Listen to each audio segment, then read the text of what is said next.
Dear students, as part of this paper, in this module, we will be focusing on different types of growth rates.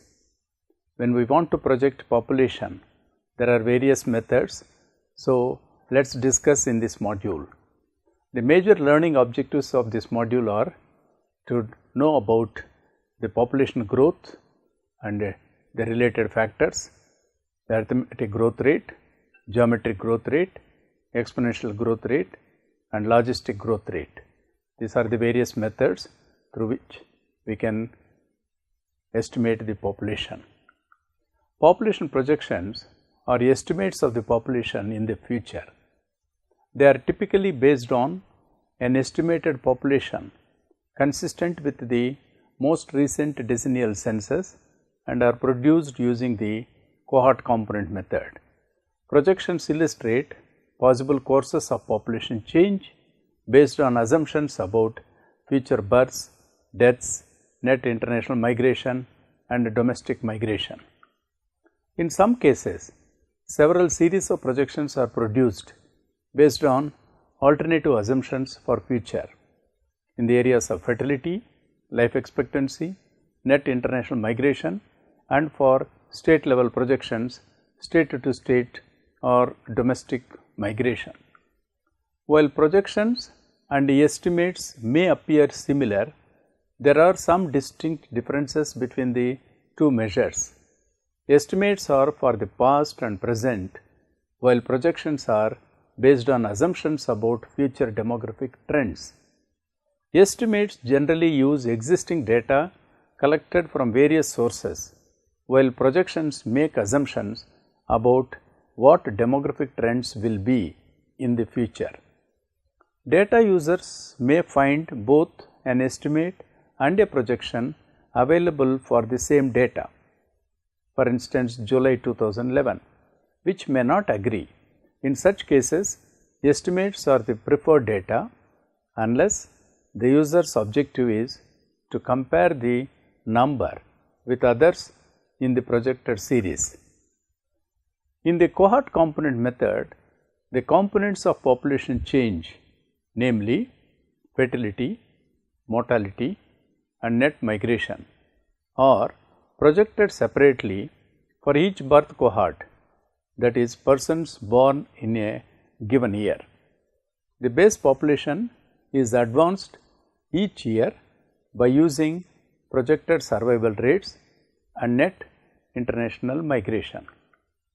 Each year, a new birth cohort is added to the population by applying the projected fertility rates to the female population.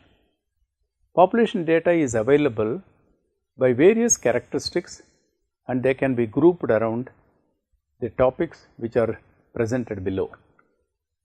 Let us focus on aging and population structure.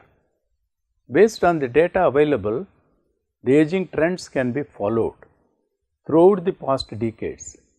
Information on age groups and their share in the total population are available by country and also at aggregate level. Indicators such as the age dependence ratio are calculated on the basis of the population structure. The other aspect is about population characteristics. Population figures by education attainment, marital status, citizenship and country of birth are available. The characteristics of the population can be followed also by citizenship and country of birth. Data availability is subject to the completeness of reporting by the countries under focus. Next aspect is about population density. The surface area is used to calculate population density in each region under focus. Next is about population growth. It refers to the manner in which the number of individuals in a population increases or decreases with time. This growth is controlled by the rate at which new individuals are added to the population, the birth rate, and the rate at which the individuals leave the population, that is the death rate. The number of children a parent gives birth to is usually referred for calculating the birth rate. If all individuals in a population have 2 children, the birth rate would be 2 for instance. However, it is not necessary for the birth rate to be a whole number such as 1, 2, 3, etc. For example, if half of the individuals of the population have 2 children and the other half have 3, then on an average the birth rate will be 2.5.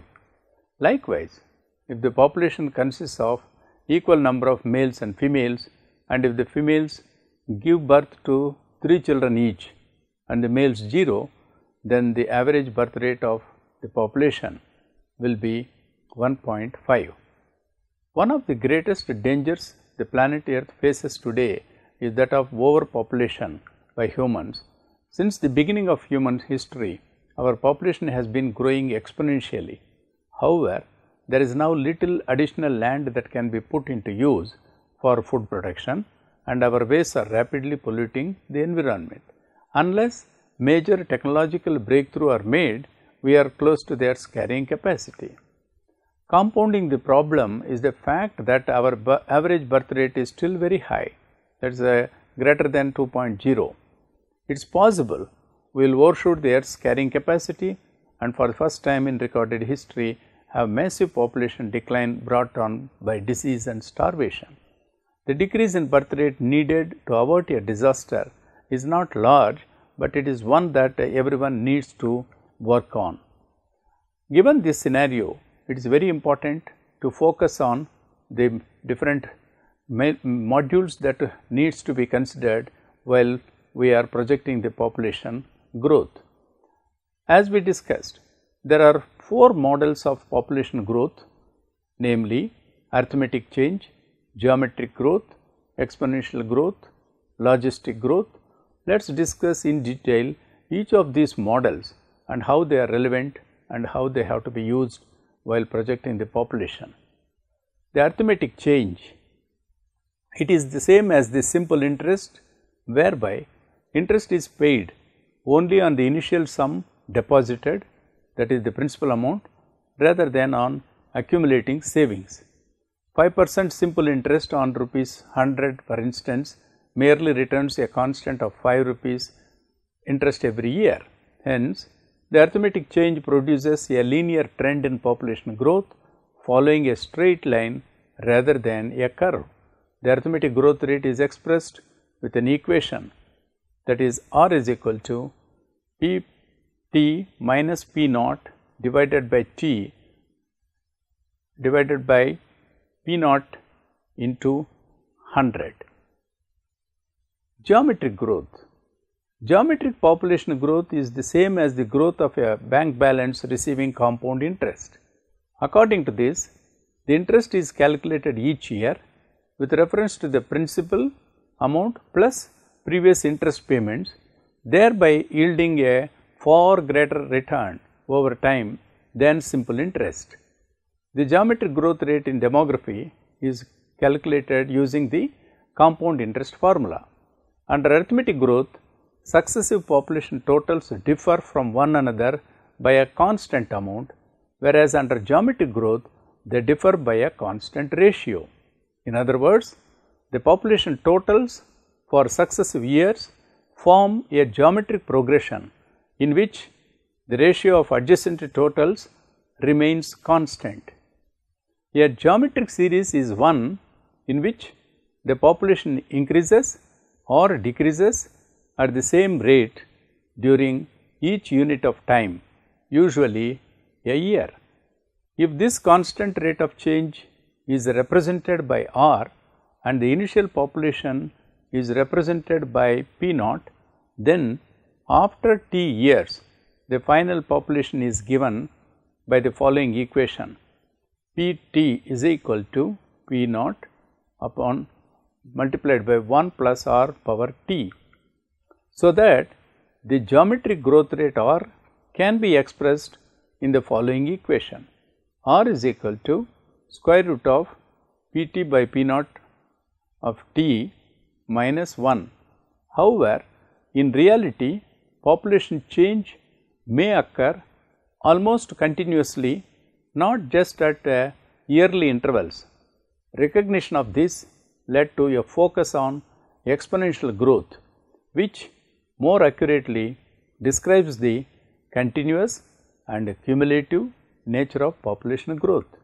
Let us discuss in detail about exponential growth. If a population has a constant birth rate through time and is never limited by food or disease, it is known as exponential growth. With exponential growth, the birth rate alone controls how fast or slow the population grows. Consider a small population of some species let loose in a large area. For example, in October 1859, Thomas Austin released 24 rabbits on his farm in Australia. This population eventually grew to over 600 million. We let t represent time measured in years. If we were considering a population of whales, we might measure time in decades, while for bacteria, we would measure time in hours or minutes. We let P of t would be the population at time t. Again, we might measure P as the number of individuals for whales or thousands or millions of individuals for rabbits or people. We could also let P represent a population density. That is, we could let P be the number of rabbits per square kilometer or square meter. So, fractional values of P are allowed. As the notation suggests, we think of P of t as a function of t. Our goal is to be able to predict a value of P upon t for any time t. We could just write down a guess for a formula of P of t, but that is not much more satisfying than just guessing the values of P of t. Instead, let us think a little bit about biology. What do we know about rabbits? Well, rabbits do what they are famous for and beget more rabbits. The more rabbits you have this year, the more baby rabbits you will have next year. So, the basic biology of rabbits tell us not what the population of rabbits is, but rather how the population changes. Our models for population size will be based on rules derived from how the population changes. We start with the simplest aspect of population change and make some explicit assumptions about how they work. Number 1. The number of birds between time t and time t plus 1 is proportional to the size of the population Pt at time t. That is, there is a constant b higher than O such that the number of birds between time t and t plus 1 is b into P of t. Number 2. The number of deaths between time t and time t plus 1 is also proportional to the size of the population Pt at time t. That is, there is a constant d greater than 0 such that the number of deaths between time t and t plus 1 is d multiplied by P of t. Clearly, these are just the most basic assumptions on how any population might change. There are many factors that affect births and deaths. These include external factors like the weather and factors that depend on where the species is on the food chain. However, we start simple and ignore all other mechanisms of population change. Now, we must turn these assumptions into statements that we can use to compute future populations. Putting our two assumptions together, we can say that the population at time t plus 1 is the population at time t plus the births between t and t plus 1 minus the deaths between t and t plus 1. We can write this on one line as population at time t plus 1 is equal to population at time t plus births t to t plus 1 minus deaths t to t plus 1. Now, our assumption says that the births of time t to t plus 1 are given by b p of t, while the deaths are given by d p of t. Hence, we can shorten the sentence above with the notation writing it as p of t plus 1 is equal to p of t plus constant B of Pt minus constant d P of t. This completes our translation of the assumptions into a formula. We can now use the algebra you learned long ago to simplify things even before. By factoring out P of t on the right, we get P of t plus 1 is equal to 1 plus B minus d of P of t. We can consolidate a bit more by letting k is equal to 1 plus B minus d, and calling k the growth rate constant. Our model can now be written in very efficient form like P of t plus 1 is equal to k of P of t. If there are more birds than this, that is B greater than d, then k is greater than 1 and the population at time t plus 1 is larger than the population at time t. If we know the population at time t is equal to 0, then at time t is equal to 1, we have P of 1 is equal to k of P of 0. And at time t is equal to 2, we have P of 2 is equal to k of P of 1, which is equal to k of k P of 0, which is equal to k 2 P of 0. And at times t is equal to 3, we have P of 3 is equal to k of P of 2, that is k of k 2 P of 0 is equal to k 3 P of 0. You can see the pattern developing here. A proof by induction shows that the general case as follows: P of n is equal to k P of n minus 1, that is equal to k of k n minus 1 P of 0, which is equal to k of n P of 0. And we have a formula for the population for all future times n, provided we know the population at time 0. This type of model is called an exponential growth population model, because the population P of n is an exponential function. Let us discuss the other growth model, that is logistic growth. In a population showing exponential growth, the individuals are not limited by food or disease. However, in most real populations, both food and disease become important as conditions become crowded. There is an upper limit to the number of individuals the environment can support. Ecologists refer to this as the carrying capacity of the environment. Populations in this kind of environment show what is known as logistic growth. In the image below, the carrying capacity is the maximum number of individuals within a species an environment can maintain. Under A exponential, that is unrestricted growth, where the population size depicted in y axis and the time in x axis clearly gives the exponential growth, where the growth rate of population accelerates.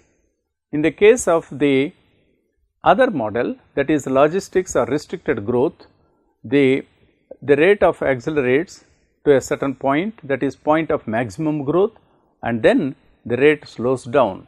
That is it is taking a carrying capacity of environment which is below, under which the growth rate occurs. The exponential equation is a useful model of simple populations, at least for relatively short periods of time. For example, if a laboratory technician needs to know when a bacterial culture reaches a certain population density, the exponential equation can be used to provide a prediction as to exactly when that population size will be reached. Another example is in the case of agricultural pests. Herbivores are always potentially major problems for plants. When the plants subjected to such outbreaks are agricultural, which is to say crops, the loss can be very significant for both farmer and consumer. Thus, there is always pressure to prevent such outbreaks. Since WWI, the major weapon in fighting such pest outbreaks, has the chemical pesticides such as DDT. However, in recent years, we have come to realize that these pesticides are extremely dangerous over the long run, both for the environment and for the people.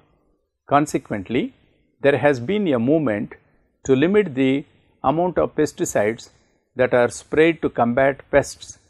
The major way this is done is to establish an economic threshold, which is the population density of the potential pest below which the damage to the crop is insignificant.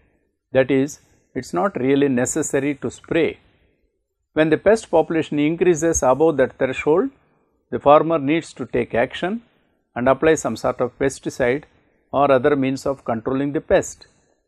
Given the nature of this problem, it is sometimes of utmost importance to be able to predict when the pest will reach the economic threshold.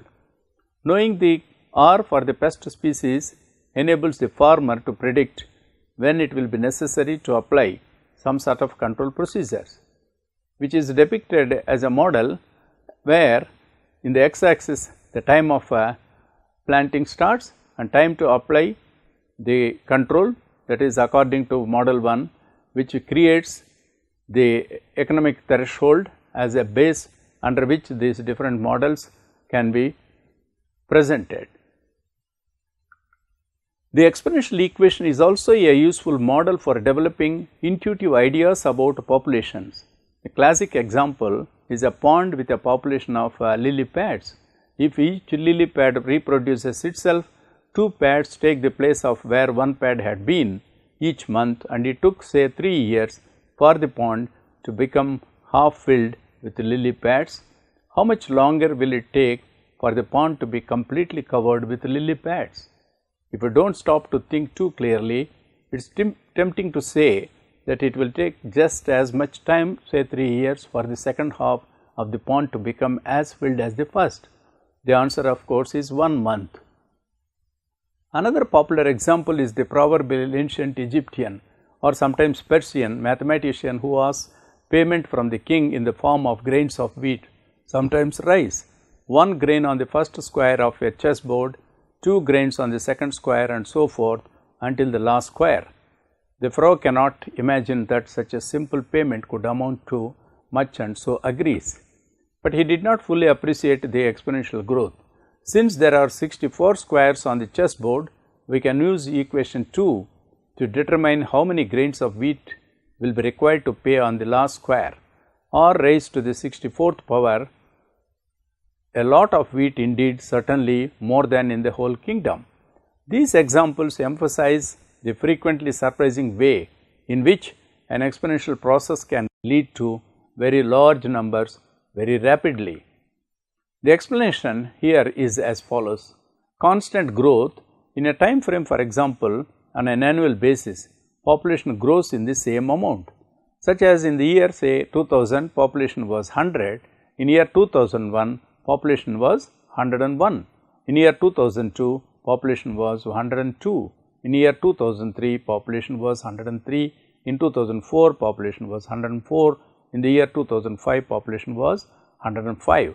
In any year population increases only 1 compared to the previous year, therefore population growth rate is constant and 1% per year.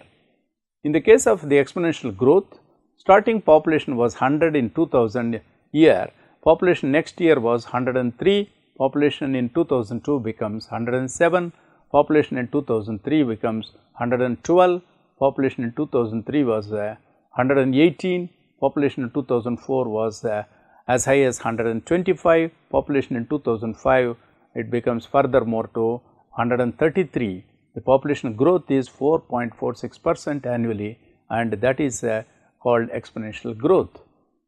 Let us focus on logistic growth. Logistic growth is similar to the exponential growth, but in this case there is an upper limit such as the carrying capacity. For example, human population increased considerably in the world over the past 80 years, but population growth rate decreased remarkably over the past 15 to 20 years. The carrying capacity is estimated to be 10 or 15 billion. It can be sometimes projected as 9 billion. The largest growth is similar to S curve. You will also find exponential growth opportunities in daily life.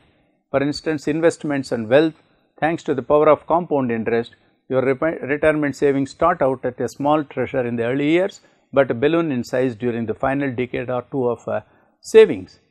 Email subscriptions and website traffic, New websites receive just a trickle of traffic here and there, but as the weeks and months roll on, those trickles can build into a rising river of visitors and subscribers. Similarly, entrepreneurship and business growth, the assets that you build for your business stack on top of one another and revenue compounds throughout the life of a successful business.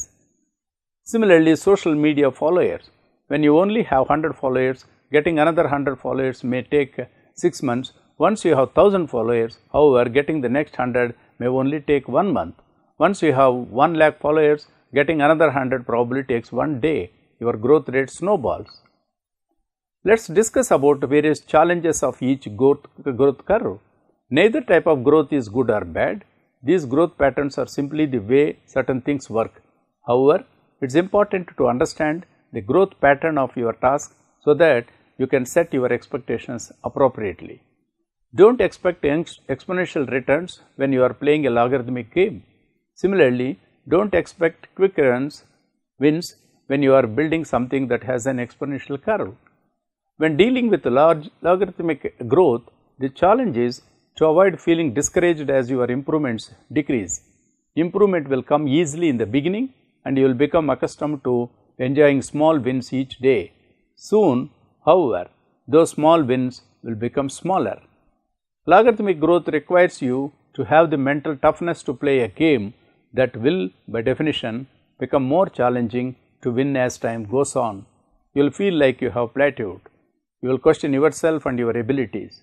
If you want to succeed with logarithmic growth, you have to learn how to fall in love with the boredom of doing the work if you want to maintain consistency as your improvements dwindle. When dealing with the exponential growth, for instance, the challenge is to continue working through the early period when you have little or nothing to show for your effort. Exponential growth requires you to be remarkably patient and diligent, often for years or decades before enjoying a significant payoff. There may be 10 years of silence before you hear the sound of success. Equally important, you need to give your best effort even when you are getting average results.